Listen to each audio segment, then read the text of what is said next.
একটি ছেলে ছিল খুব সাদাসিধে। সে একটি দোকানে চাকরি করত। তার বেতন ছিল মাত্র 5,000 টাকা। ছেলেটির দোকানের সামনে দিয়ে প্রতিদিন একটি মেয়ে স্কুলে যেত। মেয়েটি ছিল পর্দাশীল, যদিও মেয়েটির মুখটা খোলা থাকতো। একদিন হঠাৎ ছেলেটির নজর মেয়েটির দিকে পড়লো। এভাবে বেশ কয়েকদিন যাওয়ার পর মেয়েটি বুঝতে পারলো যে ছেলেটি তাকে লক্ষ্য করে। মেয়েটিও তারপর থেকে ছেলেটিকে বাঁকা চোখে দেখতে শুরু করে। ছেলেটি মেয়েটির চলাফেরা দেখে মুগ্ধ হয়ে আফসোস করে বলে, ইস, আমি যদি আজকে লেখাপড়া করতে পারতাম তাহলে আমিও সাহস করে ওই মেয়েটির সাথে কথা বলতে পারতাম। মেয়েটি বুঝতে পারলো যে ছেলেটি তাকে পছন্দ করে। তাই একদিন মেয়েটি ইচ্ছে করেই ছেলেটির দোকানের সামনে দাঁড়িয়ে রইল। তখন দুপুরের খাবার খাওয়ার জন্য ছেলেটি বাইর হইল। সে একটি দোকানে গিয়ে একটি 5 টাকার রুটি আর পানি খেয়ে আসতে লাগলো। মেয়েটি তখন ছেলেটির কাছে গিয়ে বলল, তুমি ভাত খেলে না? রুটি দিয়ে কি পেট ভরবে? ছেলেটি মেয়েটিকে দেখে অবাক হয়ে গেল। তখন ছেলেটি বলল, আমি ভাত খেলে আমার মা আর আমার ছোট বোনকে কি খাওয়াবো? মেয়েটি শিক্ষিত, তাই অল্পতেই বুঝে গেল। তখন মেয়েটি ছেলেটির হাত ধরে বলতে লাগলো, তুমি যে আমাকে পছন্দ করো তাহলে আমাকে কি খাওয়াবে? ছেলেটি তখন বলল, আমি তো তোমাকে আপন করে পাওয়ার জন্য দেখি না, কারণ সে যোগ্যতা আমার নাই। কিন্তু হ্যাঁ, তোমাকে দেখলে আমার খুব ভালো লাগে, তাই দেখি।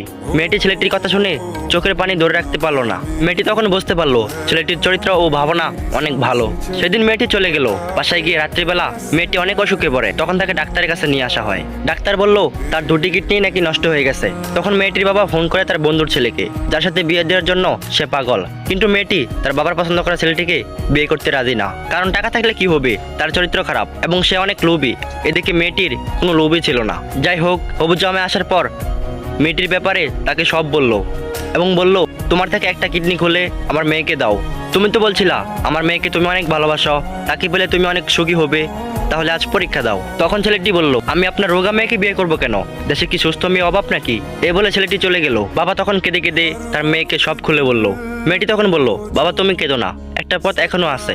আমাদের সামনের মোড়ে যে একটা বড় গ্যারেজ আছে না, সেখানে যাও।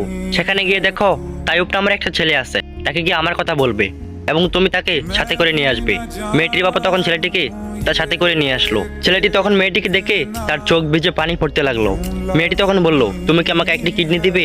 ছেলেটি বলল, কিডনি দেওয়ার জন্যই আমি এসেছি। মেয়েটি বলল, তুমি কি চাও? ছেলেটি বলল, তুমি সুস্থ হয়ে প্রতিদিন আমার দোকানের সামনে দিয়ে যাবে আর দূর থেকে আমাকে একটু দেখবে, আমি এটুকুই চাই। একথা শুনে মেয়েটির বাবা ও মেয়েটি চোখের পানি ধরে রাখতে পারলো না। তখন মেয়েটি বিছানা থেকে উঠে ছেলেটি দুপায়ে জড়িয়ে ধরে কেঁদে বলল, মৃত্যু ছাড়া তোমার থেকে আমাকে কেউ আলাদা করতে পারবে না। মেয়েটি তখন বলল, আমার কোনো কিডনি নষ্ট হয়নি, এসব ছিল আমার সাজানো নাটক।